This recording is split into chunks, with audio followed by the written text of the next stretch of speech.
ठीक है, तो आज हम देखेंगे, सुने, अच्छा कल समझ में आ गया था? तो मुझे बताओ, मैं क्वेश्चन पूछूंगा फिर, कौन बताएगा मुझे नीश क्या होता है? What is niche? What is a niche? हाँ बोलो। हाँ, it is a unique functional role played by an organism in an ecosystem। समझ में आ गया? ठीक है, मतलब और बताओ मुझे, एक्सीडेंट से कौन बताएगा मुझे नीश क्या हुआ? बोलो बोलो, कुछ उसने बोल ही दिया, बाकी तुम बताओ। जैसे कि हाँ,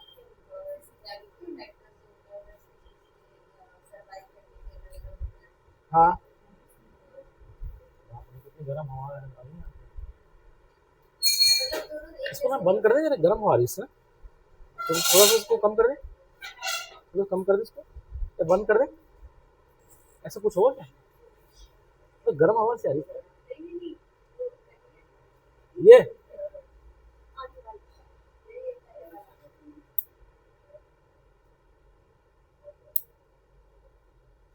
ठीक है, तो गर्म हवा आ रही है ना यहाँ से, अब ठीक है। तो देखें, नीश क्या था?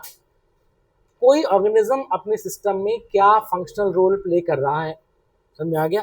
तो वो था नीश। और हर ऑर्गेनिज्म का अपना एक नीश होता है, समझ में आ गया? और दो ऑर्गेनिज्म के दो जो है नीश, मतलब हाँ, नहीं हो सकते, ठीक है। अच्छा, और गॉस प्रिंसिपल क्या था कॉम्पिटिटिव एक्सक्लूजन का? What is Gauss principle of competitive exclusion? So we have discussed it. What is Gauss principle? It is somehow related to the niche. हाँ, कोई भी दो स्पीशीज एक नीश को शेयर नहीं कर सकती। और कॉम्पिटिटिव एक्सक्लूजन का मतलब होगा वीकर स्पीशीज होगी, वो उसको जाना पड़ेगा उस हैबिटेट से, और जो स्ट्रॉन्गर स्पीशीज होगी वो वहां पर रहेगी।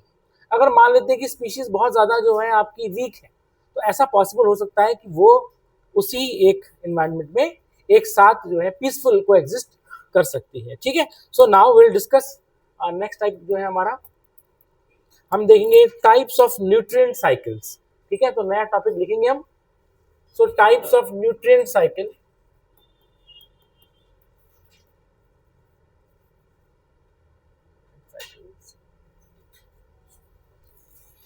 Nutrient cycle.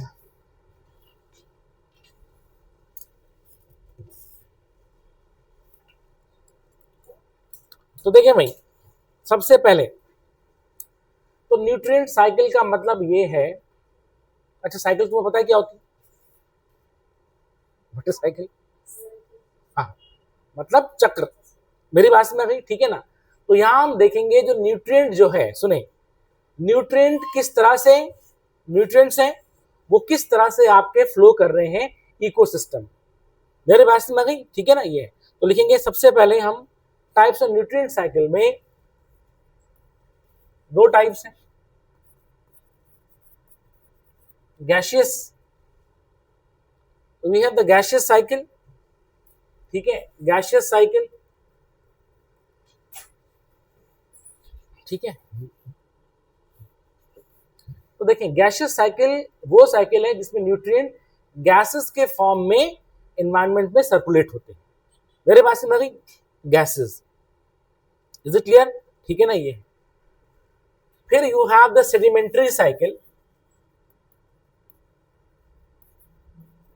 सेडिमेंट्री साइकिल, ठीक है। तो न्यूट्रिएंट साइकिल दो तरह की है, एक है आपका गैसियस साइकिल, दूसरा है सेडिमेंट्री साइकिल। ओके, देखें, इसका मतलब ये है कि यहां पर जो न्यूट्रिएंट्स हैं गैसियस फॉर्म में सर्कुलेट कर रहे हैं, और यहां पर सेडिमेंट्री मतलब ये है कि हमने पढ़ा था ना सेडिमेंट्री रॉक्स, ठीक है? पढ़ा था हमने? नहीं पढ़ा था शायद, पढ़ा था, हाँ ठीक है। तो हमने देखा था कि सेडिमेंट्री रॉक्स में मतलब सॉलिड फॉर्म में किस तरह से वो न्यूट्रिएंट स्टोर्ड हैं वो आएगा हमारा सेडिमेंट्री साइकिल, वो हम डिस्कस करेंगे। Is it clear? उसमें लिखेंगे सबसे पहले gaseous cycle. Gaseous cycle, it is that cycle where the reservoir is the atmosphere. It is that cycle where the reservoir is the atmosphere or hydrosphere.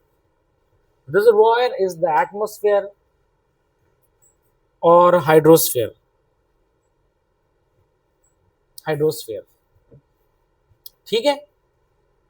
Next you have the sedimentary cycle.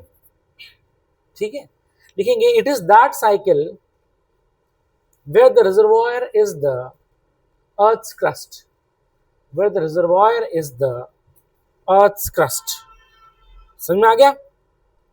लिखेंगे gaseous चक्र वह चक्र होता है,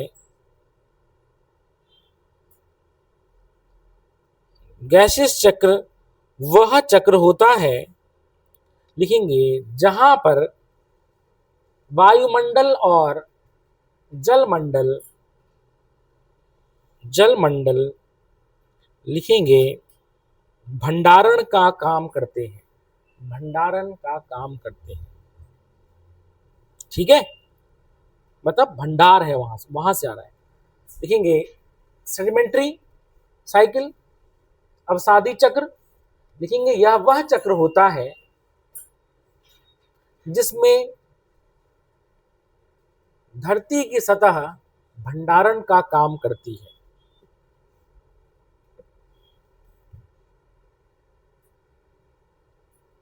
भंडारण का काम करती है। Is it clear? अच्छा सुने, न्यूट्रिएंट साइकिल को हम एक और ढंग से क्लासिफाई कर सकते हैं, नोट कर लेंगे। Another classification of nutrient cycle,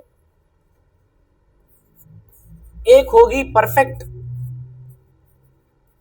एक होगी इम्परफेक्ट। इम्परफेक्ट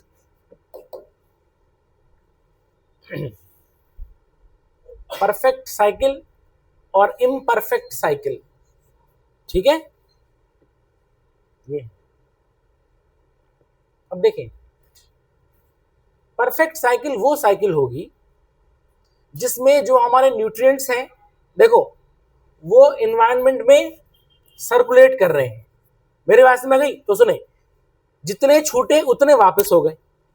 मेरे पास में गई तो हम देखेंगे क्या हो गया कि मतलब इसको हम बोलेंगे perfect cycle. Is it clear? जैसे कि मान लेते हैं कि कार्बन डाइऑक्साइड, मैं अगर कार्बन डाइऑक्साइड छोड़ रहा हूं तो ऑब्वियसली बात है, ठीक है, वो CO2 किसने ली? प्लांट्स ने ली फॉर एग्जाम्पल, और उसने O2 छोड़ दी। अब यहां पर ये गैसियस फॉर्म में सर्कुलेट कर रही है, कुछ भी इकट्ठा नहीं हो रहा है, तो उस साइकिल को हम बोलेंगे परफेक्ट साइकिल। लेकिन वहीं जो इम्परफेक्ट साइकिल होगी, जैसे सेडिमेंट्री साइकिल होती है, समझ में आ गया? इम्परफेक्ट साइकिल में क्या होगा कि जो न्यूट्रिएंट है वो तुम्हारा चट्टानों में कहीं स्टोर्ड हो जाएगा और अवेलेबल नहीं होगा फिर हमारा, जैसे कि sulphur for example, sulphur cycle. अब हमारे बॉडी के अंदर सल्फर है, ठीक है, इज इट क्लियर? मैं तुम्हें छोटा सा एग्जांपल दे रहा हूं, हमारे बॉडी के अंदर सल्फर है, ठीक है। अब सल्फर कहाँ है? कहाँ है सल्फर? जनरली जब हमारा प्रोटीन होता है ना, प्रोटीन होता है, ठीक है, तो प्रोटीन जो होता है उसमें सल्फर के कंपाउंड्स रहते ही रहते हैं। मेरी बात तुमको समझ आ गई? ठीक है। अब क्या होगा कि जैसे ही जो है ऑर्गेनिज्म डिके कर गया तो ये सल्फर कहाँ चला गया? मिट्टी में मिल गया, और वहां पर वो पत्थर की फॉर्म में ट्रैप हो जाएगा, पत्थर की फॉर्म में ट्रैप होगा, ठीक है। अब चट्टान की फॉर्म में हो गया तो हम देखेंगे अब क्या होगा कि अब वो जो सल्फर था उसकी अवेलेबिलिटी अब कम हो जाएगी, क्यों? क्योंकि वो पत्थर बन चुका है। हाँ, अनलेस एंड अनटिल जो है इरोजन हो, उसका बारिश आए, इरोजन हो, चट्टान टूटे, तब जाकर के वो रिलीज होगा। मेरे पास में गई तो वो क्या होगा? वो ट्रैप हो जाता है। तो ऐसी साइकिल हम बोलते हैं इम्परफेक्ट साइकिल कहलाती है। मेरी बात में समझ आई? क्योंकि सुने नहीं, परफेक्ट साइकिल जो है तुम्हारी, most of the gaseous cycle they are perfect in nature, whereas all the mostly the sedimentary cycles are imperfect. Is it clear? जो गैसियस साइकिल है देखो परफेक्ट साइकिल में गैसियस साइकिल आएगी, मतलब क्या होगा, जितना O2 छोड़ रहे हैं उतना वापस ऐसे ऐसे करके वो घूमता रहेगा। हाँ तो वो बिल्कुल बिल्कुल जो है वाटर साइकिल, जो तुम्हारी गैसेस H2O, समझ आ गया, वो आया। फिर तुम्हारा बिल्कुल बिल्कुल बिल्कुल, मैंने तुम्हें गैसियस साइकिल में क्या लिखा है, जहां पर रिजर्वायर क्या है, एटमॉस्फेयर और हाइड्रोस्फेयर लिखा है, हाइड्रोस्फेयर, उसका मतलब वाटर साइकिल किसमें आएगी, गैसेस में आएगी। समझ आए, क्योंकि क्या देखो, क्या गैसियस फॉर्म में ऊपर उठ रहा है वेपर्स, और उसके बाद वो नीचे आना, फिर ऊपर है इस तरह से, तो ये तुम्हारी गैसियस साइकिल। अच्छा, और तो most of the gaseous cycles they are considered as perfect, समझ आ गया। और यहां पर क्या हो जाएगा, इसको हम बोलेंगे इम्परफेक्ट। इज इट क्लियर, समझ आ गया, ठीक है। इसमें लिखेंगे a perfect cycle is one in which, a perfect cycle is one in which nutrients are replaced, nutrients are replaced as they are utilized, as they are utilized। इसी में लिखेंगे most gaseous cycles are, most gaseous cycles are considered as perfect cycle, considered as perfect cycle।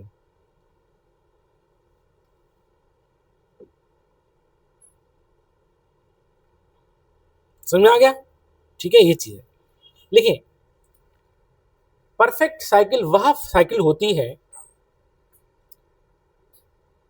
जिसमें पोषक तत्व, लिखेंगे जिसमें पोषक तत्व, जिसमें पोषक तत्व का उत्सर्जन, जिसमें पोषक तत्वों का उत्सर्जन, लिखेंगे, और हिंदी में क्या बोलेंगे, कंजम्पशन को, कंजम्पशन, उपभोग, हाँ, उत्सर्जन, और लिखेंगे जीवों द्वारा उपभोग बराबर रहता है, भोग बराबर रहता है। लिखेंगे लगभग सभी गैसियस साइकिल परफेक्ट मानी जाती है।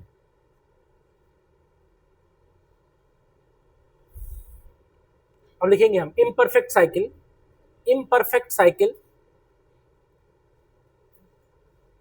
लिखेंगे sedimentary cycles are considered relatively imperfect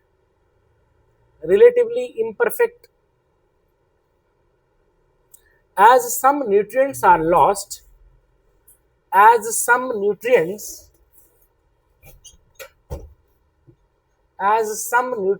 are lost from the cycle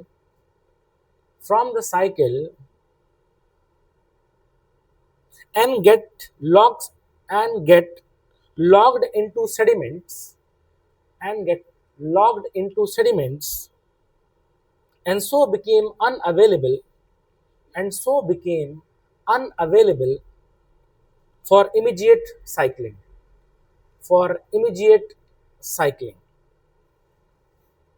लिखें इम्परफेक्ट साइकिल वह साइकिल होती है जिसमें पोषक तत्व अवसादी चट्टानों में कैद हो जाते हैं और, लिखेंगे,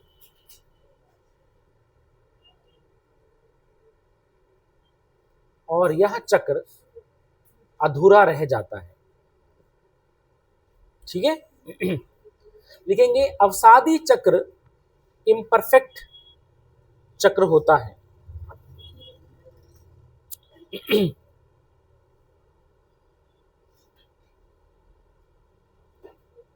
लिख दिया, इज इट क्लियर, समझ में आ गया, ठीक है। हाँ, जो भी नए आए तुम्हें समझ आ रहा है? पक्का बताओ मैंने क्या बताया? ठीक है, मतलब देखो न्यूट्रिएंट साइकिल दो तरह की है। पहला गैसियस साइकिल, और गैसियस साइकिल कौन सी हुई? सुनो, ये मतलब गैस साइकिल वो होती है जिसमें तुम्हारा जो रिजर्वॉयर है वो एटमॉस्फेयर होगा या फिर हाइड्रोस्फीयर होगा। Atmosphere is the air part and the hydrosphere is your water part. Okay, ठीक है। और सेडिमेंट्री साइकिल क्या होगी? जिसमें तुम्हारा जो है रिजर्वॉयर क्या होगा? अर्थ की क्रस्ट होगी। अर्थ की जो क्रस्ट होती है, परपट्टी होती है, वो होती है। मेरे बात समझ में गई? फिर हमने उसको दूसरे ढंग से क्लासिफाई किया, परफेक्ट और इम्परफेक्ट। परफेक्ट का मतलब है जितना इवॉल्व हो रहा है उतना जो है लॉक्ड हो रहा है, और वो कंटिन्यूअसली जो है क्या है? चक्र बना रहा है। मेरी बात समझ में गई? अगर मान लेते हैं 1000 मोल CO2 के बाहर छूट रहे हैं, तो 1000 मोल जो वापस भी आएंगे तो हम देखेंगे वो परफेक्ट है। Is it clear? ठीक है, ये चीज। और अगर हम देखते हैं कि सेडिमेंट्री साइकिल क्या होगी, उसमें क्या होगा कि जो न्यूट्रिएंट है वो तुम्हारे पत्थरों में लॉक हो जाएंगे। समझ में आ गया? अब कायदे से होना था, उसमें लॉक हो गया, फिर वहां छूटना था। लेकिन जो हम देखते हैं कि छूटने की जरूरत नहीं है, जितना लॉक अप हो रहा है तो वो क्या हो जाएगा? वो जो चक्र है, वो जो साइकिल है, वो थोड़ी सी ब्रेक हो जाएगी। मेरी बात मुझे समझ आ रही? अच्छा, गैसियस साइकिल क्या होती है? परफेक्ट मानी जाती है। अच्छा, अगर तुम्हारे एग्जाम में ये आया कि due to the anthropogenic activities of the man, the gaseous cycle in the ecosystem has deteriorated. Now comment on this. बताओ मेरा क्वेश्चन क्या है? पता है मेरा क्वेश्चन ये है कि आदमी की वजह से जो क्लाइमेटिक चेंज आ रहा है, उसकी वजह से जो गैसियस साइकिल है, समझ में आ गया? ठीक है, वो क्या है? उसमें ब्रेक हो रहा है, मतलब परफेक्ट नहीं हो रही है, उसमें इम्परफेक्टनेस आ रही है। ठीक है, जैसे कि कार्बन एमिशन, तो कायदे से क्या होना चाहिए था कि जितना कार्बन डाइऑक्साइड जो है छोड़ा गया उतना आया, लेकिन हम देख रहे हैं क्या पर क्या है? छूट ही रहा है वो मैक्सिमम। समझ में आया? क्यों? क्योंकि जो है पेड़ कट रहे हैं, फॉसिल फ्यूल बर्न हो रहा है। ध्यान देना, फॉसिल फ्यूल में जितना था वो उतना ट्रैप था, और अब वो बाहर निकल रहा है। तो एटमॉस्फेयर में जितनी CO2 की कंसेंट्रेशन थी, फॉसिल फ्यूल जब बर्न होगा वो इंक्रीज हो रहा है। लेकिन अब ऐसा तो है नहीं कि वो सारा सारा वापस कोयले में कन्वर्ट हो जा रहा है, ऐसा तो नहीं है। कोयला तो जल गया ना, पेट्रोल जो है बर्न हो गया, गैसोलीन बर्न हो गया, ठीक है ना? तो हम देखेंगे वहां से भी CO2 आ गया। अब जितना CO2 वापस आना चाहिए तो उतना तो नहीं आ रहा, क्योंकि हमने एफॉरेस्टेशन कुछ किया ही नहीं। और अगर एफॉरेस्टेशन है भी तो उसका रेट बहुत कम है as compare to the rate of deforestation. पेड़ ज्यादा कट रहे हैं बजाय हम पेड़ को प्लांट कर रहे हैं। तो हम देखें कहीं ना कहीं जो कार्बन डाइऑक्साइड साइकिल है वो अब जो है क्या है? इम्परफेक्टनेस की ओर आ रही है काफी हद तक। समझा? मतलब जितना न्यूट्रिएंट आना था उतना नहीं आ पाया।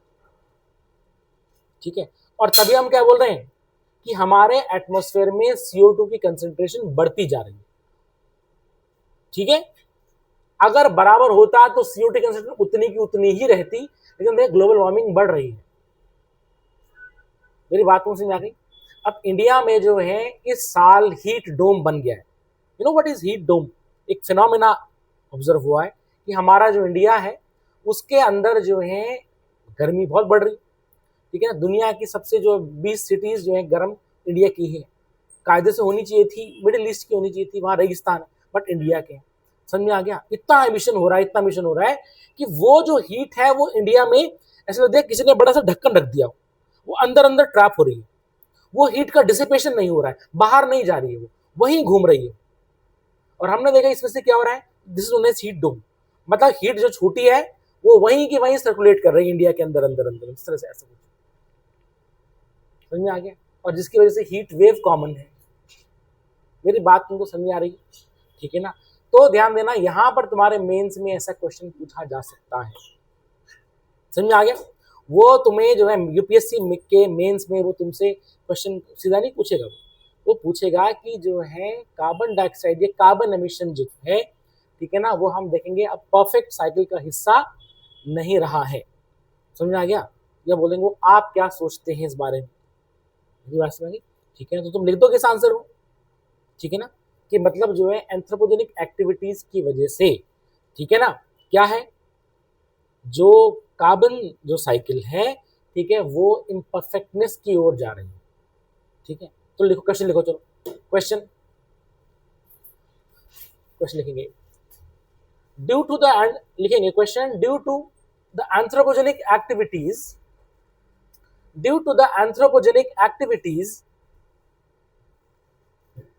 the carbon cycle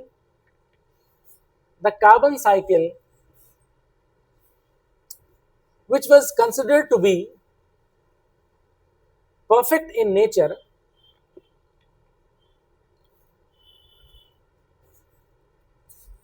is gradually transforming into imperfect in nature। ठीक है, imperfect in nature। critically comment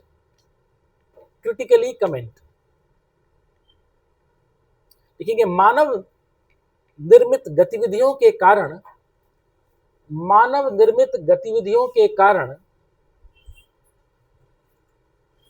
carbon चक्र जो कभी परफेक्ट चक्र था वो अब इम्परफेक्ट चक्र की ओर प्रवाहित हो रहा है। टिप्पणी लिखिए। अच्छा देखिए, वर्ड लिमिट 100 वर्ड्स। ठीक है, 100 वर्ड्स हैं। ठीक, और जो है मार्क्स कितना है आपका, 10 मार्क्स का है। ठीक है, 100 वर्ड लिमिट, तुम 120 तक लिख सकते हो। ठीक है, बात समझ गई है? कल परसों, चलो ठीक है, समझ आ गया। क्वेश्चन 10 नंबर का है। ठीक है, वर्ड लिमिट कितनी है, 100 शब्द है। ठीक है, और 100 शब्द हैं तो मतलब तुम 100 को, वैसे तो तुम 100 के 100 मतलब आसपास लिख देना, 105, 107, 10 तक लिख देना, बट ध्यान देना इससे ज्यादा नहीं बढ़ाना। Is it clear? ठीक है ना। अच्छा, तुम शुरुआत में जो नए हैं वो क्या कर सकते हैं, ठीक है, वो ऐसे कर सकते हैं। Suppose this is your answer writing book, आप क्या करो, इसमें जो है ऐसे कॉलम बनाओ। ठीक है, और ऐसे में जो है ऐसे करके जो है इस तरह से, ठीक है, 1 2 3 4 5, समझ आ गया, 1 2 3 4 5 6, समझ आ गया इस करके। ठीक है, तो एक लाइन में कितने हो गए, 6 वर्ड्स, और ऐसे करके ध्यान देना, ऐसे बनाते रहना, तो जब तक तुम्हारे क्या होंगे, मतलब 100 तक आसपास में आता। Is it clear? ठीक है ना। ये अब तुम लिखना ड्यू टू, अब ऐसे चेक करना, समझ आ गया, ऐसे लिखना। ठीक, डब्बे में बनाना। मेरी बात समझ आ गई? क्योंकि ऑब्वियसली बात है, तुम कुछ पहली बार लिख रहे हो, ठीक है ना, उसको देख लेना। सपोज यहाँ पर 100 आ रहा है तो मतलब इस तरफ से आ रहा है तो तुम देख लेना उसमें से 100 के आसपास लिख देना। उसमें तुम 5-7 वर्ड्स पहले ही लिख सकते हो। मेरी बात समझ गई? तो तुम देख लेना कि तुम्हारी कॉपी में कितना जो पेज वो 100 वर्ड्स ऑक्यूपाई कर रहे हैं। समझ आ गया? पहले तुम्हें ऐसे लिखना है। Is it clear? लिख दिया, आसपास हो गया, ठीक है। अब उसको क्या करो, उसको तुम अब शेयर करो। शेयर करोगे तब तुम देखोगे तुम्हारे, जैसे कि ये कॉपी है, ठीक है, इस कॉपी में, ठीक है, क्वेश्चन कितने शब्दों में तुम्हारा जो है 100 वर्ड्स आ रहे हैं, मतलब कितने स्पेस में आ रहे हैं। ठीक है, ऐसे प्रैक्टिस करते रहना। अब एग्जाम में जब तुम जाओगे तो अगर वहां 10 नंबर का सवाल है या 100 वर्ड्स का है तो तुमको पता होगा भाई हाँ मेरे 100 वर्ड्स इतने में पूरे होते हैं। ये नहीं कि तुम लिखे जा रहे हो, मेरे पास में लिखे जा रहे हो तो तुम्हें पता ही नहीं चल रहा है कि 100 वर्ड्स। लोग सोचते हैं और लिखूंगा मैं, और लिखूंगा तो फिर तो फेल होने की नौबत आ जाएगी तुम्हारी। Is it clear? ठीक है, तुम्हें पता है कि भैया हाँ इस इतने पे मेरा 100 वर्ड्स पूरा हो जाता है, बस तुमने क्या करना है, पहले देख लेना भाई यहां से यहां तक इतना है। Is it clear? क्योंकि सबसे इंपॉर्टेंट बात क्या है, क्योंकि एग्जाम में, मेंस में क्वेश्चन आएगा और इसके पीछे खाली जगह होती है, फिर दूसरा क्वेश्चन। समझ में आ गया? ठीक है, ये नहीं कि कहीं लास्ट में कर देंगे, हम जैसे कॉलेज में करते थे, स्कूल में करते थे। अब इतनी जगह छोड़ी हुई है, फिर दूसरा क्वेश्चन लिखा हुआ है और यहाँ तुम्हें जो है आंसर लिखना है। अब ये नहीं कि तुमने यहां पर इतना लिखा फिर तुमने कहा ओहो गलत हो गया, जगह तो उतनी है ना, रिसोर्सेज आर लिमिटेड। कल हम यही पढ़ रहे थे, समझ आ गया? ओहो ये गलत हो गया, फिर तुमने काटा पीटी की, अब फिर तुम यहां लिख रहे हो, तो ऐसे में तो 100 वर्ड्स कैसे आ पाएंगे? मेरी बात समझ में आ गई? ठीक है ना, ये चीज प्री में तो तुमने टिक कर दिया भैया, ठीक है, लेकिन उस चीज को कम से कम शब्दों में, गागर में सागर, है ना, मार्क्स में गई बोलते, तो उसको तुमने लिखना है और ये तुमने ऐसे प्रैक्टिस करनी है। Is it clear? तो तुमने कहना हाँ भाई ऐसे ऐसे कीर्तनता है, ठीक है, ये चीज कर दो। और अपनी राइटिंग के हिसाब से तुम देखना कितना स्पेस ऑक्यूपाई हो रहा है। तुम्हारी राइटिंग छोटी है तो 100 वर्ड्स कितने में आएगा तुम्हारा? मुश्किल से 6-7 लाइन में जाएगा, 6-7 लाइन में जाएगा तुम्हारा, इस तरह से राइटिंग छोटी। बड़ा होगा तो तुम्हारा काफी इसमें आ जाएगा थोड़ा सा। मेरी बात समझ में आई? ये चीज ठीक, क्या तुमको मेरी बात समझ में आ रही है? ठीक है, तो ऐसे तुमने आंसर प्रैक्टिस करनी है। ठीक है, देखें एक चीज, समझने से कुछ नहीं होगा। हाँ, तुमने बहुत अच्छा समझ लिया, ठीक है, कि सर बस मैं तो समझा सकता हूँ सब, लेकिन ध्यान देना जब तुम लिख नहीं पा रहे हो ना, तो वो किसी काम का नहीं, किसी काम का नहीं है। तुम जो है चाहे तुम आइंस्टीन बन जाओ, समझा गया? जब तक तुम उतने वर्ड लिमिट, मेंस का यही तो बात है, समझ में आ गया? मेंस में यही चीज होती है कि आता तुम्हें कितना भी है, इट डजंट मैटर तुमने कितना लिखा है और क्या लिखा हुआ है। अब ये नहीं कि तुमने जो है फालतू की चीजें, सवाल वो पूछ रहा है कि क्वेश्चन क्या पूछ रहा है वो, अब तुम लिख रहे हो कि जो है, अब तुम क्या है, कॉपी भरने के लिए मैं लिख देता हूं कि गैसियस साइकिल क्या होती है। अगर तुम सोचो नंबर मिलेंगे, ऐसा नहीं होगा। समझ में आ गया? जो उसने क्वेश्चन पूछा हुआ है सीधा वो लिखना शुरू करो, समा बांधने की जरूरत नहीं है। मेरी बात में आ गई? तो समा बांध रहे मतलब यहाँ वहां स्कूल की तरह नहीं होगा। क्वेश्चन क्या पूछा हुआ है ना, ठीक है, एंथ्रोपोजेनिक एक्टिविटी, अब तुमने सीधा लिखना बस। ड्यू टू एंथ्रोपोजेनिक एक्टिविटीज, समझ आ गया, कार्बन एमिशन, ये चीजें देखी जा रही है, करते करते सीधा लिखना शुरू करो। यानी कि समा बांध रहे हैं, 5-6 लाइन समा बांधने में, नीचे में 5-6 लाइन समा खत्म करने में, और बीच में तुम्हारा मैटर है, तो वो क्या होगा? मेरी बात तुमको समझ आ रही है? ठीक है, हाँ लिखेंगे इसमें। तो क्या तुमको समझ आ गया? अब तुम देखना इस सवाल आ जाएगा ये मेंस में, जितने मैं सवाल बताता हूँ आ ही जाते हैं कुछ ना कुछ, ठीक है, तो सुन लेंगे भाई। नेक्स्ट, अब सबसे पहले हम शुरू करेंगे, देखें लिखेंगे types of gaseous cycle. Types of gaseous cycle, gaseous cycle लिखेंगे। पहला होगा तुम्हारा water cycle,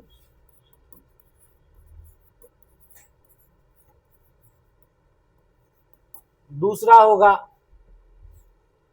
your carbon cycle, दूसरा होगा कार्बन साइकिल,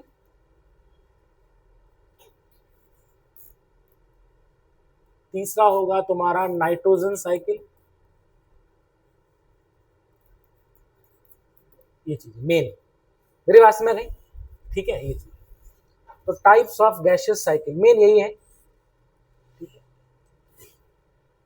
ये तो खैर तुम 6-7 में थे तो तब तुम्हें पता ही होगा वाटर साइकिल होती है, ठीक है। देखेंगे इसमें हम next sedimentary cycle. Sedimentary cycle में क्या आएगा?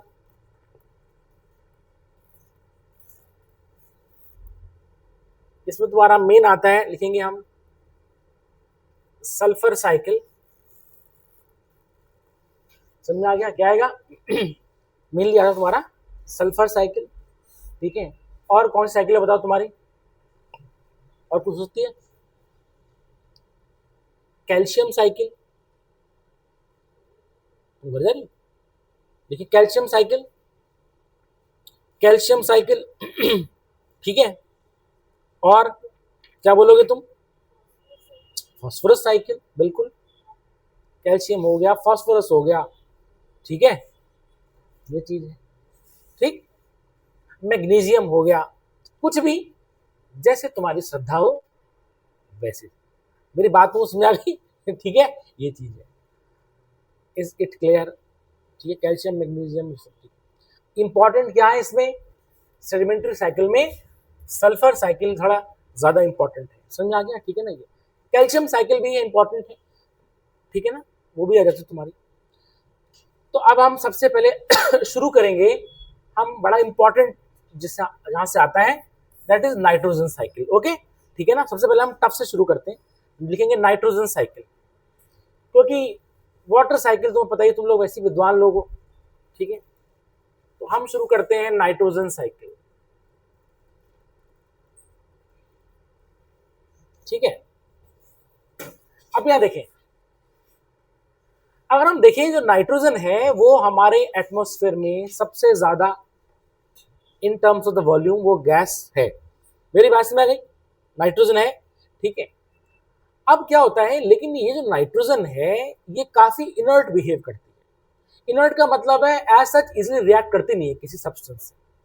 मेरी बात समझ आ गई? इनर्ट है, पक्का? ठीक है। ये अब मान लेते हैं कि ये जो है ये अर्थ है, ये अर्थ है, ठीक। अब यहां पर this is your atmosphere, this is your atmosphere, ठीक है। अब इस एटमॉस्फेयर में नाइट्रोजन है, बट ध्यान देना, अच्छा ये जो नाइट्रोजन मैं यूज कर रहा हूं N2, तो इसको मैं बोलूंगा एलिमेंटल नाइट्रोजन। मैं क्या बोलूंगा?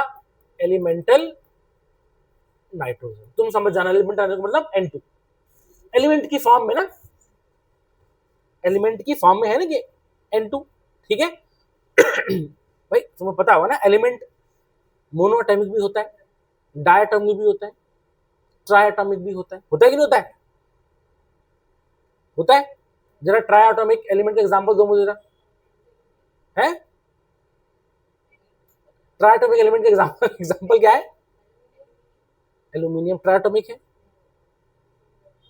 अच्छा, व्हाट इज एन एलिमेंट? है जो कि एक ही चीज से बना हुआ है, ठीक है। फॉर एग्जाम्पल ओजोन, O3, समझ आ गया? अच्छा, H2 एलिमेंट है कि नहीं है? H2 एलिमेंट है, H2 इज एलिमेंट या H2 कंपाउंड है? कंपाउंड है जो कि दो या दो से ज्यादा एलिमेंट से बना हुआ है। एलिमेंट क्या मतलब है? एक ही तरह का एटम। अब जैसे N2 है, N2 है कि नहीं है? एक ही तरह का एटम है कि नहीं है? नाइट्रोजन। अच्छा, O2 एलिमेंट है। हाँ, अब when they have the fix proportion, एक तो हम बोलेंगे अब वो क्या हो जाएगा? N2 है तो वो क्या आएगा? डायटॉमिक। समझ आ गया? सोडियम है Na, समझा, तो वो मोनोटॉमिक हो जाएगा। Is it clear? ठीक है ना, कंपाउंड अलग हो गया। हाँ ठीक है। ये तो मैं बोलूंगा ये जो N2 है ये क्या है? ये, हाँ सुनो, ये एलिमेंटल नाइट्रोजन है। और जब भी मैं इस साइकिल में जब मैं वर्ड यूज कर रहा हूं एलिमेंटल नाइट्रोजन, तो तुम समझ जाना प्योर नाइट्रोजन है N2। और N एग्जिस्ट नहीं करता नेचर में, है ना? क्यों? क्योंकि ऑब्वियस सी बात है वो बॉन्ड बनाएगा। समझ आ गया? ठीक है, बॉन्ड बनाएगा नहीं बनाएगा वो? तो हम देखेंगे प्योर N एग्जिस्ट नहीं करेगा, N2 एग्जिस्ट करेगा। सिमिलरली हम देखेंगे O2 एग्जिस्ट करेगा आपका, है ना? इंडिविजुअल तो O नहीं कर सकता।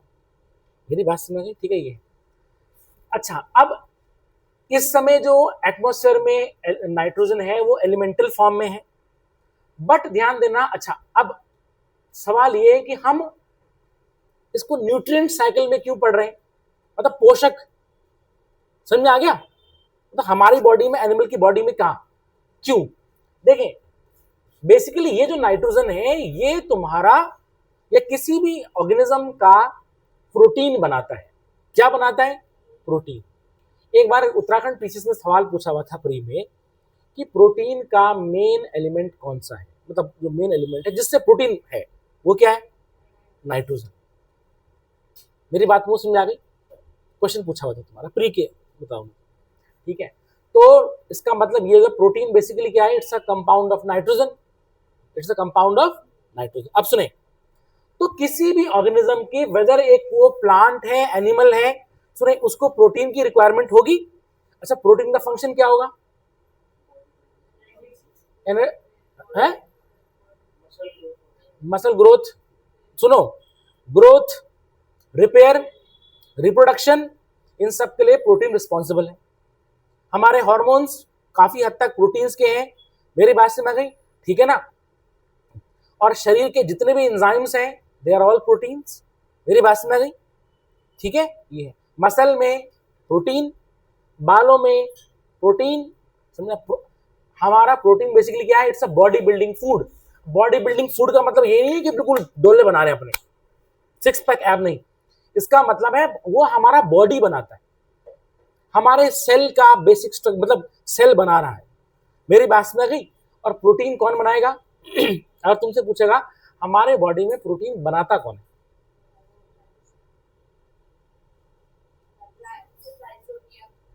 प्रोटीन बनाता कौन है? डीएनए। कौन बनाएगा? डीएनए का काम क्या है? सिंथेसिस ऑफ प्रोटीन, प्रोटीन बनाने का काम है उसका। तो ये जो प्रोटीन बन रहे हैं कहां बन रहे हैं, कौन बना रहा है? ये डीएनए बनाता है। इतना समझ आ गया? Is it clear? क्या तुमको किसी बात समझ आ गई? सुने, मैं पढ़ा चुका हूं तुमको। तो देखें, अब हर ऑर्गेनिज्म में अपने अपने लेवल का प्रोटीन होगा। जैसे अगर मैं कहूं देखो मेरे बाल में जो प्रोटीन है ब्लैक है, तो हम समझ आ गया, तो हम बोलेंगे कि ब्लैक है, ठीक है ना। स्किन का कलर क्या है, तो हम बोलेंगे मेलानिन। क्या है? मेलानिन। तो ध्यान देना, मेलानिन एक प्रोटीन है, तो वो पिगमेंटेशन देता है। मेरी बात समझ आ गई? बालों में प्रोटीन केराटिन है। कुछ लोग बोलते हैं भाई केराटिन करा दूं मैं, तो केराटिन कराओ अपने बालों में, सब प्रोटीन, अच्छी बात है ना। ठीक है, केराटिन एक प्रोटीन है, तो बालों का प्रोटीन है तुम्हारा। मेरी बात समझ आ गई? ठीक है, पिगमेंटेशन का प्रोटीन मेलानिन। मेरी बात समझ आ गई? What is insulin? It's a protein, है ना। क्या है वो? प्रोटीन, और वो हार्मोन की तरह काम कर रहा है। तो सुने भाई, तो जितने भी ये प्रोटीन हैं, समझ आ गया, इनको कौन बनाता है? डीएनए बनाता है। अब लेकिन सवाल ये है कि जो बेसिक सामग्री है, जैसे अगर मुझे आलू का पराठा बनाना है तो उसके लिए आलू कहां से मिलेगा? समझ में आ गया? तो मेरे पास आलू लेके आओगे, आटा लेके आओगे, तो मैं आलू का पराठा बना दूंगा। आलू दे पराठे दे विच मक्खन। समझ आ गया? पास में आ गई? हो ही नहीं होगा। ठीक है, तो बेसिकली क्या होगा, लेकिन आलू आया कहां से? तो अब ध्यान देना क्या होगा, ये जो प्रोटीन है इसका बेसिक इंग्रेडिएंट, समझ आ गया? अब कहां से आएगा? वो आएगा, ध्यान देना, इस नाइट्रोजन से आएगा। मेरी बात समझ आ गई? भाई कहीं से तो आ रहा है, लेकिन ध्यान देना, ये एलिमेंटल नाइट्रोजन जो है ये ऑर्गेनिज्म डायरेक्टली नहीं ले सकता है। ये नहीं कि हमने सांस लिया और एकदम प्रोटीन बन गया, ऐसा नहीं होगा। क्योंकि मैंने तुम्हें बताया कि it behaves like an inert gas. ये इनर्ट गैस की जैसे बिहेव करती है, रिएक्ट नहीं करती। अंडर एक्सट्रीम कंडीशंस वो रिएक्ट कर जाएगी। जैसे कि मान लेते हैं कि लाइटनिंग डिस्चार्ज, समझ में आ गया? आसमान में जो है बादल हुए, ठीक है, और क्या हो गया? बिजली कड़क गई, और टेम्परेचर पहुंचा 2000 डिग्री सेल्सियस, तुरंत उस समय जो है ये रिएक्ट कर जाएगा। मेरी बात समझ आई? हाँ, तब की बात अलग है। मतलब ऑर्गेनिज्म, ध्यान देना, प्लांट्स और एनिमल्स इस नाइट्रोजन को डायरेक्टली नहीं ले सकते अपना प्रोटीन बनाने के लिए। इतना समझ आ गया? Is it clear? थोड़ा सा मुश्किल है लेकिन समझ लेना, ठीक है। अब सुनो, इस नाइट्रोजन को, इस एलिमेंटल नाइट्रोजन को, ठीक है, प्रोटीन में बदलने के लिए हमको इसको फिक्स करना पड़ेगा। क्या करना पड़ेगा? हमको इसको फिक्स करना होगा। अब नाइट्रोजन को फिक्स करना मतलब नाइट्रोजन के कंपाउंड में नाइट्राइट्स, नाइट्रेट्स, समझ आ गया? इसके कुछ कंपाउंड्स में। क्या तुम्हारी बात समझ आ गई? मैंने क्या बोला? नाइट्रोजन हम डायरेक्टली नहीं ले सकते, चाहे प्लांट हो चाहे एनिमल्स हो, वो नहीं ले सकते क्योंकि वो किसी काम के नहीं है। अभी तुम सांस ले रहे हो ना, तो तुम्हारे लंग्स में नाइट्रोजन भी जा रहा है, लेकिन क्या होगा? कुछ नहीं, वो वापस उतना हो जाएगा क्योंकि हमारी बॉडी जो उसकी रिस्पॉन्स नहीं करेगी। लेकिन क्या होगा कि प्रोटीन बनाने के लिए इस एलिमेंटल नाइट्रोजन को हमको पहले फिक्स करना होगा, ठीक है ना, in the form of nitrates, nitrites. Is it clear? ठीक है ना। हम ये कर सकते हैं कि अमोनिया, मेरी बात में फिक्स हो गई, नहीं होगी नाइट्रोजन, तो ये नाइट्राइट्स, नाइट्रेट्स, ये चीजें जो हैं, अब ये जो फॉर्म है, समझ आ गया? सुने, नाइट्राइट्स, नाइट्रेट्स, या हम कह सकते हैं अमोनिया, समझ आ गया? ठीक है, इस तरह से, या अमोनियम आयंस हो गया, समझ आ गया? अमोनिया NH4 इस तरह से, ठीक है। तो हमको इस नाइट्रोजन को कन्वर्ट करना होगा इस फॉर्म में। अब क्या होगा, ये फॉर्म जैसे आएगी तब जाकर के इससे प्रोटीन बनेगा। मेरी बात तुमको समझ आ गई? Is it clear? कोई दिक्कत तो नहीं आ रही है? पक्का? ठीक है, अब यहां देखें सबसे पहले ये जो नाइट्रोजन है जो कि एलिमेंटल फॉर्म में है, जो कि एलिमेंटल फॉर्म में है, उसको जो है हमें फिक्स कराना होगा और वो 3 तरीके से फिक्स होता है। पहली बात हम देखेंगे लाइटनिंग डिस्चार्ज। लाइटनिंग डिस्चार्ज मतलब जो है बिजली चमकती है, तब हम देखते हैं कि वो नाइट्रोजन रिएक्ट कर जाता है और वो नाइट्रेट्स में बदल जाता है। समझ आ गया? तब क्या है वो तुम्हारे नाइट्रेट्स और नाइट्राइट में बदल जाता है। ठीक है, इज इट क्लियर? बदला। अब वो बदला तो अब क्या होगा कि वो तुम्हारा जो है पानी के साथ जो है, ठीक है ना, तुम्हारा मतलब मान लेते हैं कि जैसे कि सपोज करो कि नाइट्रोजन डाइऑक्साइड हो गया। समझ आ गया? ठीक है ना, इज इट क्लियर? इस तरह इस फॉर्म में वो रिएक्ट करेगा और हम देखेंगे वो तुम्हारा जैसे कि HNO3 की फॉर्म में नीचे आएगा। मेरी बात समझ आ गई? ऐसा भी हो सकता है, मतलब ऐसा भी इसका फिक्सेशन पॉसिबल है बाय द लाइटनिंग डिस्चार्ज की फॉर्म में। ठीक है, दूसरी बात यह है कि हम देखेंगे कि ये तुम्हारा हमारे अर्थ में, हमारी धरती पर बैक्टीरिया होते हैं। क्या होते हैं? बैक्टीरिया है। समझ आ गया? ये जो बैक्टीरिया है वो क्या करते हैं, इस एलिमेंटल नाइट्रोजन को फिक्स करते हैं। समझ आ गया? और जो ऑर्गेनिज्म, समझ आ गया, या बैक्टीरिया नाइट्रोजन को फिक्स कर रहा है, ठीक है ना, मतलब उसको नाइट्राइट्स नाइट्रेट्स में बदलता है, उसको हम बोलते हैं नाइट्रीफाइंग बैक्टीरिया। क्या बोलेंगे? Nitrifying bacteria. सुने, तो मतलब हम देखेंगे by the help of nitrifying bacteria. तो नाइट्रीफाइंग बैक्टीरिया बेसिकली कर क्या रहा है, ये तुम्हारा एलिमेंटल नाइट्रोजन को फिक्स कर रहा है। समझ में आ गया? तीसरा, ठीक है, anthropogenic activity. Anthropogenic activities, for example हम यूरिया की खाद बनाते ही नहीं बनाते हैं, ठीक है ना, इंडस्ट्री में बनती, तो इंडस्ट्रियल प्रिपरेशन इसकी होती है। मेरी बात में गई? और अब तो क्या है कि काफी ज्यादा हम देखते हैं कि इंडस्ट्रियल प्रिपरेशन से ये फिक्स होता है। पक्का? तो 3 तरह के से फिक्स हो रहा है मेनली। पहला तुम्हारा किससे? लाइटनिंग से, ठीक है, नाइट्रीफाइंग बैक्टीरिया और एंथ्रोपोजेनिक एक्टिविटी। मेरी बात में गई? सबसे ज्यादा जो है हम देखते हैं कि आज की डेट में प्रेजेंटली क्या है, इंडस्ट्रियल प्रिपरेशन है। एक हिसाब से जो 1 घंटे में टन के हिसाब से बना दिया हमने, ठीक है ना। लाइटिंग से भी होता है लेकिन वो काफी हद तक कम है। मेरी बात समझ गई? अब हमारे मतलब का ये है नाइट्रीफाइंग बैक्टीरिया है। Is it clear? सुने, पहले तक समझाया तुम्हें, इसमें कोई दिक्कत? ठीक है, अब यहां देखें, अब आगे बढ़ते हैं। अब क्या होता है कि यहां पर मान लेते हैं प्लांट्स है, ये प्लांट है, ठीक है, इस तरह से ये प्लांट है, ठीक, सुनिए भाई इस तरह से। अब क्या होगा, ये इनकी जड़ें मिट्टी में होते हैं बैक्टीरिया। मिट्टी में क्या होते हैं?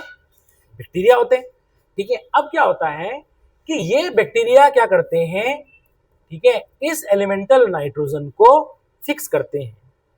मेरी बात समझ गई? देखिए बैक्टीरिया में कुछ बैक्टीरिया ऐसे होते हैं, उनकी खास प्रॉपर्टी होती है कि वो उसको फिक्स करेंगे। तो जो क्या हुआ कि नाइट्रीफाइंग बैक्टीरिया ने, ठीक है, उस एलिमेंटल नाइट्रोजन को तुम्हारा फिक्स किया in the form of nitrites nitrates, समझ में आ गया? ठीक है, अब सुनिए, अब क्या हुआ कि इस मिट्टी में जो है क्या आ गए, इस मिट्टी में नाइट्राइट्स नाइट्रेट्स आ गए। Is it clear? ठीक है ना।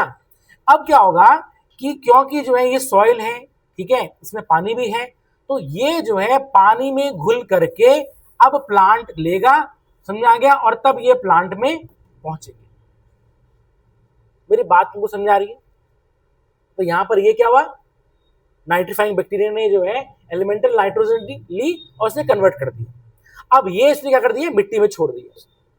और सुने, उसने क्या किया, उसने अपनी एनर्जी निकाल ली, समझ आ गया, एज अ बाय प्रोडक्ट के तौर पे इसको छोड़ दिया, किसी काम का नहीं है उसके लिए। ठीक है, अब ये पानी में घुल करके जो है प्लांट्स क्या लेगा, अब प्लांट जो है पानी भी ले रहा है, समझ आ गया, ठीक है, कुछ मिनरल्स भी लेगा, और हम देखेंगे ये नाइट्राइट नाइट्रेट्स भी लेगा, और इस तरीके से ये जो है प्लांट में आ गए। मेरी बात समझ आ गई? क्योंकि ध्यान देना, प्लांट भी डायरेक्टली नहीं ले सकता एलिमेंटल नाइट्रोजन को, उसकी प्रॉपर्टी नहीं है। तो अब यहां पर ये प्लांट में आए, और अब प्लांट ने अपना प्रोटीन बनाया, मतलब उसकी बॉडी में जो प्रोटीन चाहिए वो बनेगा। समझ में आ गया? अब सुने, डीएनए तो सब में होता है, प्लांट में भी डीएनए है, समझ आ गया, ठीक है, डीएनए सब में ही होता है। Is it clear? डीएनए का काम ही क्या है, तो सिंथेसिस प्रोटीन, और एक डीएनए का दूसरा काम क्या, हेरिडिटरी कैरेक्टर्स डिटरमाइन करना। मेरी बात समझ आई? लेकिन जो है मेन क्या करता है, प्रोटीन, वो प्रोटीन बना रहा है। ठीक है, अब सुने, तो प्लांट भी क्या है, ऑर्गेनिज्म है, और वो भी क्या करता है, उसमें भी डीएनए है। मेरी बात समझ गई? ठीक है, वायरस में भी डीएनए होगा या आरएनए होगा, बैक्टीरिया में जो है तुम्हारा डीएनए होगा, इस तरह से। Is it clear? ठीक है ना, और तुम्हारे प्लांट्स हैं, एनिमल्स जितने भी हैं, उसमें डीएनए होगा, और वो क्या कर रहे हैं, प्रोटीन बना रहे हैं। मेरी बात तुमको समझ आ गई? वो हम देखेंगे जब हम साइंस पढ़ेंगे। ना ऐसे नहीं है, मैं बता रहा हूं तुम्हें, ठंड रखो तुम पहले, समझ आ गया? ठीक है, पहले बताओ तुम्हें मेरी इतनी बात समझ आ गई? तो यहाँ इसका मतलब देखो, पहली बात क्या हुई पहली बात की जो बैक्टीरिया है, ठीक है, तो हम बोलेंगे they are free living bacteria, मतलब मिट्टी में रह रहे हैं, फ्री लिविंग है। फ्री लिविंग बैक्टीरिया ने क्या कर दिया, मतलब फ्री लिविंग बैक्टीरिया जो है ये नाइट्रीफाइंग बैक्टीरिया है। यदि बात को समझ में आ गई? दूसरी बात, कुछ प्लांट्स की जड़ों में जो है कुछ नोड्यूल्स होते हैं, समझ आ गया? ठीक है, इस तरह से या हम देखेंगे जैसे कि लेगुमिनस प्लांट्स, दालें, सुनिए, दालों में प्रोटीन, मतलब दाल में प्रोटीन होता है, तो अब दाल जो होती है उनके पेड़ की जड़ों में, जैसे मान लेते हैं ये जड़ है, ठीक है, इन पेड़ की जड़ों में क्या होगा, ये जो है बैक्टीरिया रहेंगे, समझ आ गया? सिम्बायोटिक रिलेशन में म्यूचुअलिज्म। मेरी बात तुमको समझ आ गई? ठीक है, देखें, प्लांट ने क्या किया, प्लांट ने कहा भाई, प्लांट को क्या चाहिए, नाइट्रेट्स चाहिए, कुछ चाहिए, ठीक है ना, तो प्लांट ने कह दिया कि भाई अब बैक्टीरिया तुम मेरे कमरे में रह लो, समझ आ गया, मैं तुमसे किराया नहीं लूंगा, बस तुम मुझे जो है नाइट्रोजन को नाइट्रेट्स में कन्वर्ट करके दो। मेरी बात तुमको समझ आ गई है? Is it clear? ठीक है ना, कौन कर रही है? Is it clear? ठीक है, अब ठीक है जो है ये बिल्कुल एक लय सुर ताल में जो है बिल्कुल ये चल रहा है, समझ आ गया? ठीक है जी, बजा में। तो हम देखेंगे क्या होगा, प्लांट की जड़ों में जो है ये बैक्टीरिया रहेंगे। अब ये इस बैक्टीरिया को जो है प्लांट क्या करता है, प्लांट जो है शुगर देता है, मतलब कार्बोहाइड्रेट देता है, तो जिससे बैक्टीरिया जिंदा रहता है, और बदले में बैक्टीरिया क्या करता है, इनको नाइट्रेट्स और नाइट्रेट सप्लाई करता है। अब वो जो है क्या होगा, तो हम देखेंगे वो यहां से जाएगा और तब प्लांट में वो आएगा, और तब प्लांट अपना प्रोटीन बनाएगा। मेरी बात तुमको समझ आ गई है? तो ध्यान देना, या तो ये फ्री लिविंग होंगे या तो ये सिम्बायोटिक रिलेशन में होंगे, समझ आ गया? मतलब जो है पेड़ों की जड़ों में रहेंगे। तो अब ध्यान देना, लेगुमिनस प्लांट्स में क्या होता है, बैक्टीरिया होंगे, वो जो है प्रोटीन बना के, मतलब वो नाइट्रेट्स बना के देंगे, और तब क्या होगा, प्रोटीन बनेगा। मेरी बात समझ आ गई? ठीक है ना। नोड्यूल्स में भी, कुछ प्लांट्स के नोड्यूल्स में, जड़ों के नोड्यूल्स में बैक्टीरिया रहते हैं, समझ आ गया? ये भी देखा जाता है। तो हम देखेंगे कुछ फ्री लिविंग होंगे और कुछ सिम्बायोटिक रिलेशन में होंगे। मेरी बात तुमको समझ आ गई? Is it clear? ठीक है, अब सुने, प्रोटीन बन गया। अब प्रोटीन बना, अब क्या हुआ, मान लेते हैं कि पेड़ अब डेड हो गया। ठीक है, पेड़ डेड हो गया तो क्या हो गया, यहां पर जो है ये बिखर गया, मतलब ठीक है, इसकी ह्यूमस बन गई, ह्यूमस। ठीक है, और उसका सारा जितना भी नाइट्रोजनस कंटेंट था वो मिट्टी में चला गया, मिट्टी में चला गया। अब हम क्या देखेंगे कि ये जो प्लांट जो है, अब तुम्हारा ये जो मिट्टी में चला गया, अब मिट्टी में जो है जो बैक्टीरिया होंगे, अब ध्यान देना ये है नाइट्रेट्स या नाइट्राइट्स। अब मिट्टी में जो बैक्टीरिया होंगे वो इसको एलिमेंटल नाइट्रोजन में दोबारा से कन्वर्ट कर देंगे। मेरी बात समझ गई? ठीक है, और ऐसे बैक्टीरिया को हम बोलेंगे डीनाइट्रीफाइंग बैक्टीरिया। क्या बोलेंगे? Denitrifying bacteria. सुने, डीनाइट्रीफाइंग बैक्टीरिया ने क्या किया, जो मिट्टी में जो नाइट्रेट्स थे, ठीक है ना, उसको उसने क्या कर दिया, वापस एलिमेंटल नाइट्रोजन में बदल दिया। तो सुने, कुछ बैक्टीरिया एलिमेंटल नाइट्रोजन को बदल रहे हैं उसके कंपाउंड्स में, और कुछ बैक्टीरिया कंपाउंड नाइट्रोजन कंपाउंड्स को एलिमेंटल नाइट्रोजन में कन्वर्ट कर देंगे। और वो कौन से बैक्टीरिया होंगे? Denitrifying bacteria. और ऐसे में नाइट्रोजन वापस कहां पहुंच गया? एटमॉस्फेयर में पहुंच गया, सिंपल। और हम देखेंगे कि ये नाइट्रोजन साइकिल पूरी हो गई। Is it clear? कुछ समझ आ गया? ठीक है, तो हमने देखा क्या कि मिट्टी में जो तुम्हारे क्या थे, मिट्टी में जो तुम्हारे ऑर्गेनिज्म थे, ठीक है ना, जैसे कि बैक्टीरिया थे, तो बैक्टीरिया ने क्या किया, कुछ तो बैक्टीरिया फ्री लिविंग थे, वो इन्होंने क्या कर दिया, इसको नाइट्रीफाई किया और वहां से तब ये प्लांट में ले लिया गया। मेरी बात समझ गई? ठीक है, ये चीज ना डिपेंड नहीं है, जरूर नहीं है। मेरी बात समझ गई? ठीक है ना, कुछ सिम्बायोटिक में होंगे जो प्लांट्स के साथ है, समझ आ गया? तो अब क्या होगा, जब प्लांट मरेगा तो फिर वो जो है मिट्टी में आ जाएगा नाइट्रोजन कंपाउंड, और डीनाइट्रीफाइंग बैक्टीरिया उसको क्या कर देंगे, एलिमेंटल नाइट्रोजन में कन्वर्ट कर देंगे। या फिर मान लेते हैं कि प्लांट्स को कंज्यूम किया काव ने। अब ध्यान देना, यहां पर जो बेसिक बिल्डिंग ब्लॉक था प्रोटीन का, अब वो काव में जाएगा और काव का प्रोटीन अब बनेगा अपना, लेकिन काव का प्रोटीन अब बनेगा। ध्यान देना, अगर हम में प्रोटीन है मायोसिन, मेरी बात में गई, मसल का, तो प्लांट्स में तो मसल नहीं होती ना। तुमने कभी देखा पेड़ के डोले छोले हो गए? ऐसा तो होता नहीं है। तो ध्यान देना, लेकिन प्रोटीन जो है बिल्डिंग ब्लॉक्स है वो रहेंगे, बट क्या करते हैं, ऑर्गेनिज्म की बॉडी अपने हिसाब से उसको चेंज कर देती है। और ये काम कौन करेगा? डीएनए। तो प्लांट का डीएनए को पता है कि मुझे इस चीज को क्या बनाना है, समझ में आ गया, मुझे कौन सा प्रोटीन बनाना है।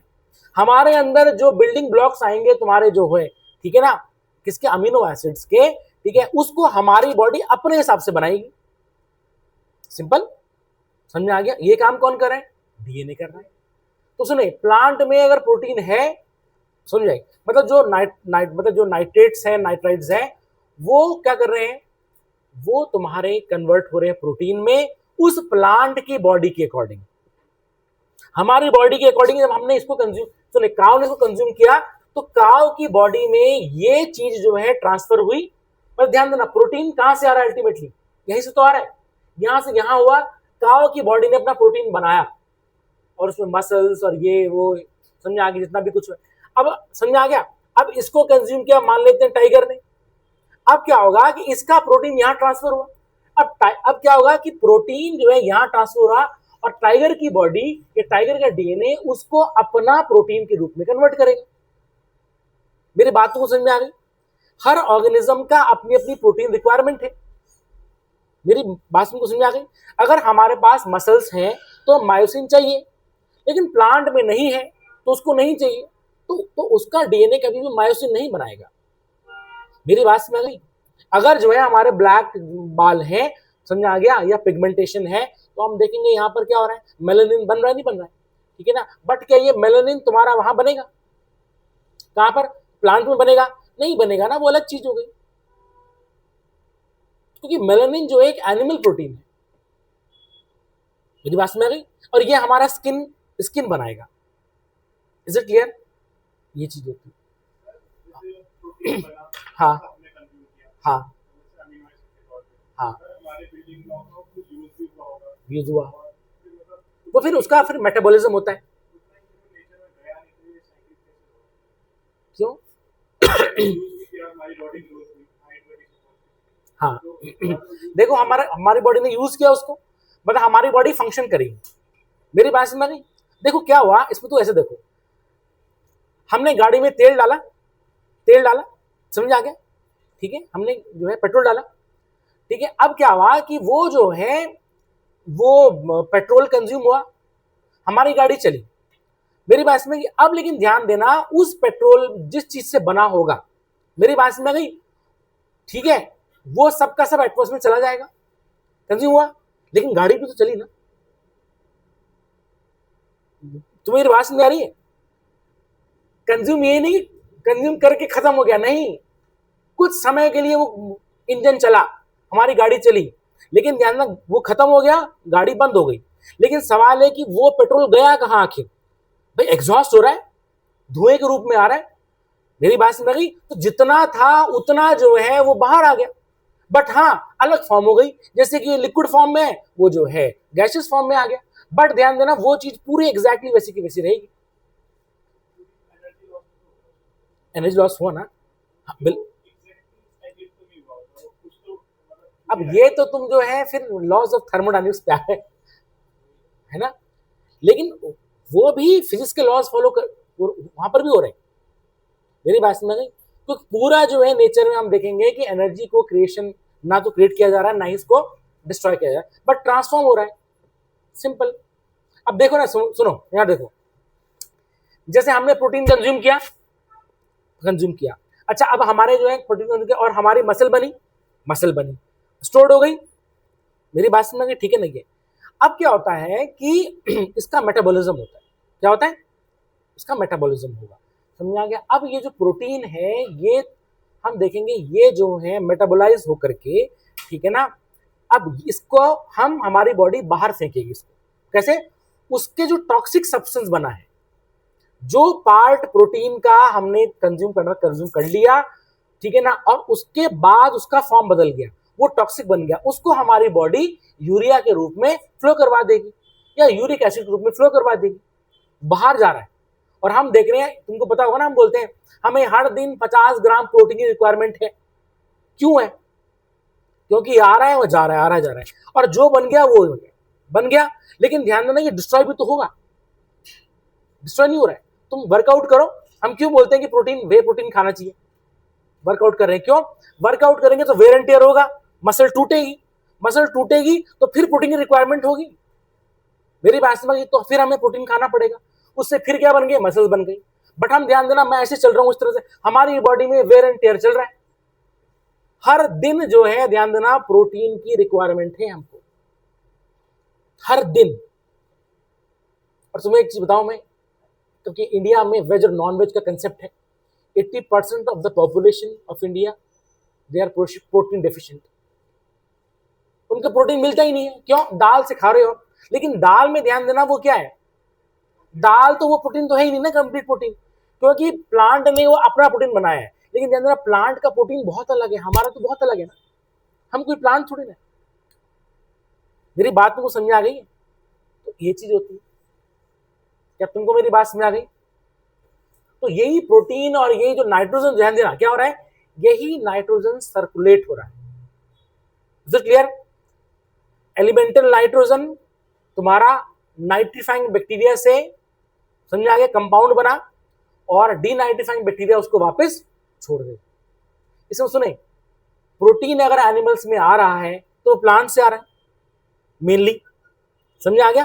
ठीक है, क्योंकि हमने तो अपने बॉडी के अंदर वो तो वैसे बैक्टीरिया तो रखे नहीं है। Is it clear? तो अल्टीमेट प्रोटीन कहां से आ रहा है? प्लांट से आ रहा है। लेकिन उस प्रोटीन को जब हम कंज्यूम कर रहे हैं, हमारी बॉडी अपना प्रोटीन बना रही है।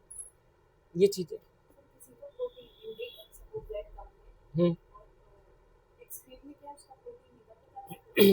यूज होता है ना। हाँ, समझ आ गया? सुने भाई, ऐसा है कि देखें, तुमने देखा होगा, हम बोलते हैं ना हेमोग्लोबिन, बोलते हैं हेमोग्लोबिन। अच्छा हेमोग्लोबिन कहाँ होता है एयर में, ब्लड में होता है, हवा में ठीक है, ब्लड में होता है। और आरबीसी में क्या होते हैं, हेमोग्लोबिन के मॉलिक्यूल्स होते हैं। और हेमोग्लोबिन बेसिकली क्या है, इट्स अ पिगमेंट है, but it's a protein. Haemoglobin, ध्यान देना जहां भी लग गया इन, मोस्टली वो प्रोटीन है। मेरी बात में हेमोग्लोबिन, तो हेम का मतलब आयरन, जैसे बोलते हैं ना हेमेटाइट, हेमेटाइट किसका हो रहा है, आयरन का। तो हेम मतलब, तो आयरन के साथ प्रोटीन के मॉलिक्यूल्स अटैच हैं और वो बन जाएगा हेमोग्लोबिन, बन गया। ठीक, अब ध्यान देना, अब क्या हो रहा है, काम कर रहा है, ठीक है। हम देखेंगे कुछ समय बाद क्या होगा कि ये हेमोग्लोबिन टूटेगा, इससे आयरन अलग हो जाएगा और ग्लोबिन वाला हिस्सा अलग हो जाएगा, प्रोटीन पार्ट अलग हो जाएगा। और सुनो, वही प्रोटीन वाला जो है पार्ट हम देखते हैं फिर बाद में जो है बिलिरुबिन बन के बाहर आता है। हमारी जो यूरिन होती है, समझ आ गया, और हमारे फीसेस होते हैं, उनका कलर येलो होता है। मेरे पास क्यों, क्योंकि वही येलोइश पिगमेंट जो है हेमोग्लोबिन के ब्रेक डाउन से वो टूट गया। अब वो टूटा, अब उसको बॉडी क्या कर रही है, देखो उसी वही प्रोटीन उसको वो एक्सक्रीट कर रही है उससे कुछ प्रोटीन जो उसको चाहिए वो थोड़ा सा अब्सॉर्ब कर लेती है, बाकी उसने फेंक दिया।